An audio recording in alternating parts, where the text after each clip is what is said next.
everyone. Today I would like to talk about English syntax in a nutshell. So what does syntax mean? It means a structure. All languages has a structure, English as well, and the subject that talks about the structure of any language is called syntax. Okay, I am going to give you an introduction only. We're not gonna dig too much into it because it's actually the whole course itself. So today I will just give you the essential. So first, we talk about syntax when we talk about the whole sentence. And to form a sentence, you need many types of words string together into one sentence. So you need to know what type of word it is or the category. There are fixed categories such as nouns, verbs, adjective, adverbs, preposition, right? So these are called content word. Content word are the nouns, the verbs, the adjective, preposition, and adverbs, okay? For nouns are object, person, ideas.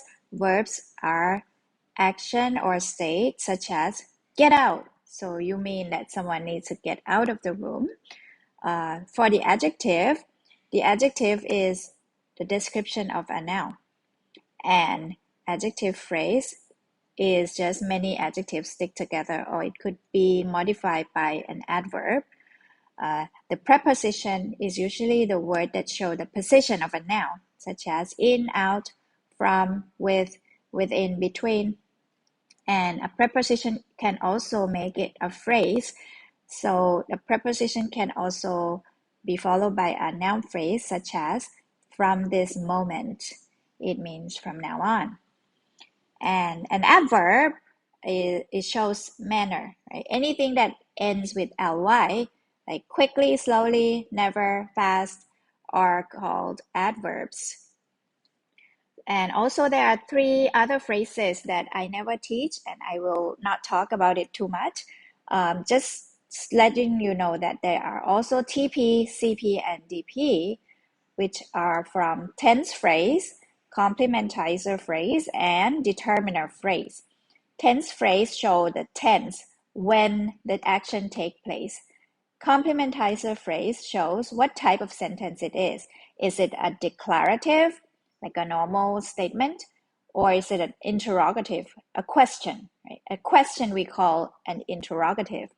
So normally we will have something like whether, if, what, when, where. These are the words that are usually put under the C, right? It's called complementizer. And lastly, DP is from determiner.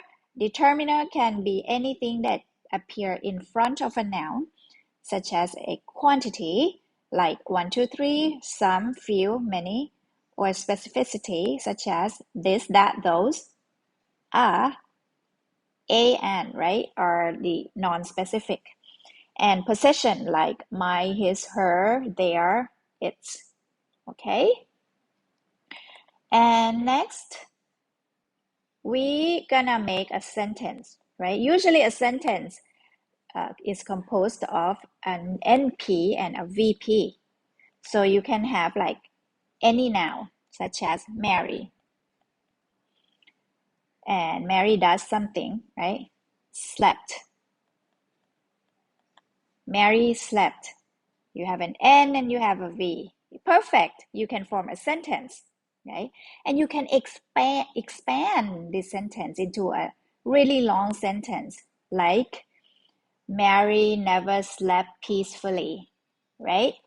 So you can make it a longer sentence, such as Mary never slept peacefully,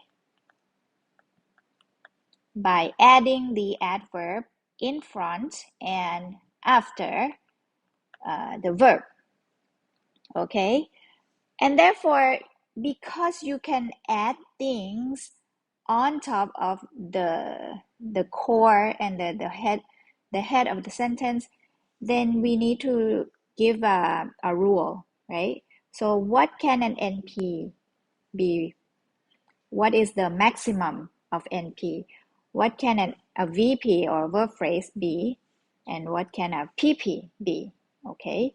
When something is in a bracket, it means optional. Optional, optional, optional, optional. So the only thing that is not optional in NP is the N, right? Such as marry. Right? Marry is an NP itself. Okay. So usually when you have a proper noun, you cannot do anything anymore. Like a beautiful Mary, like you don't actually do that. You can say a beautiful girl, right? A beautiful girl named Mary. So now you have an NP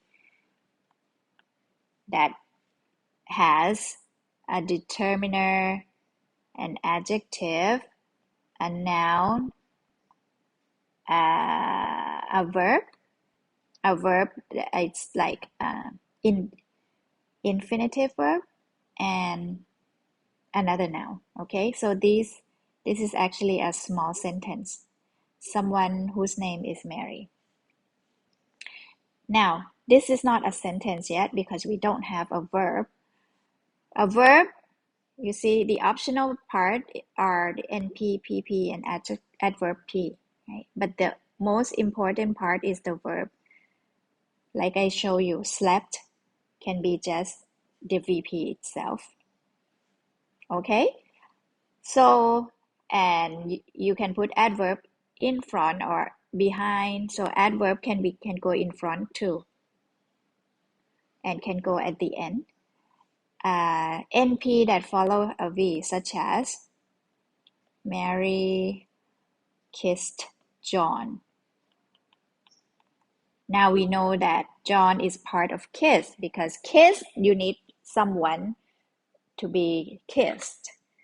So you can say that this is a VP composed of V and NP. Mary kissed John passionately. Mary kissed John every day. Mary kissed John in bed. You can add anything on top of Mary kissed John.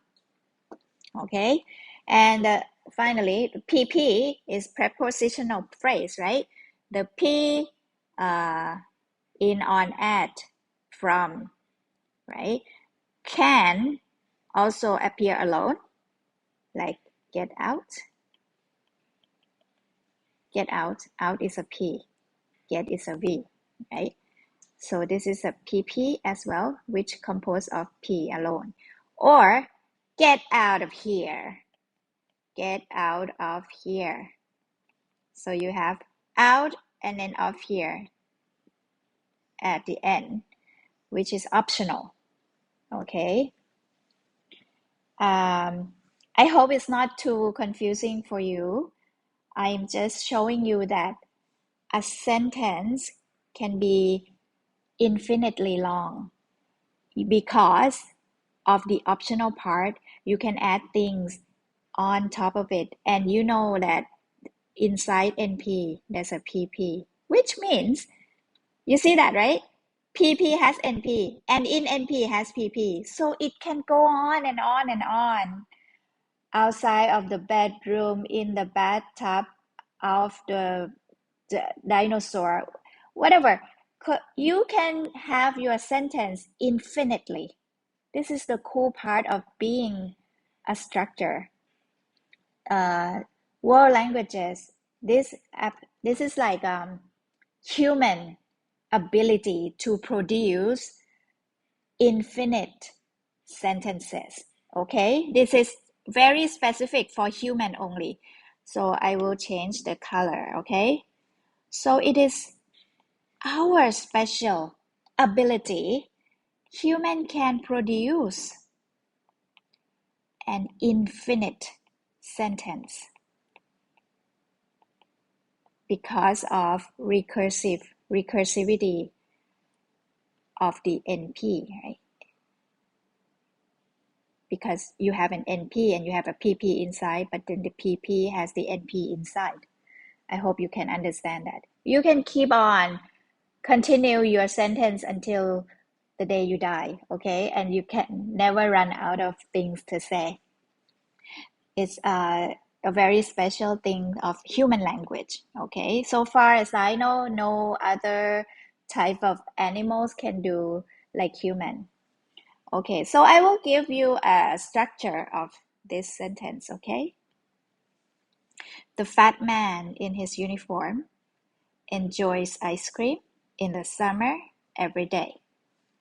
So I put different color for different phrase.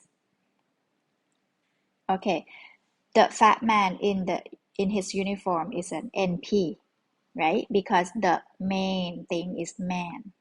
You have man as the noun, the head of the phrase. Enjoy ice cream is a verb phrase because you have enjoy here, which is a verb. Enjoy, you need to enjoy something, right? So ice cream is the object, NP of enjoy. In the summer, because it starts with a P, we will call that a PP, right? Because the head and the heart of this phrase is the P. And every day, it has nothing but the time. It's an adverb of time, so it's an adverb phrase.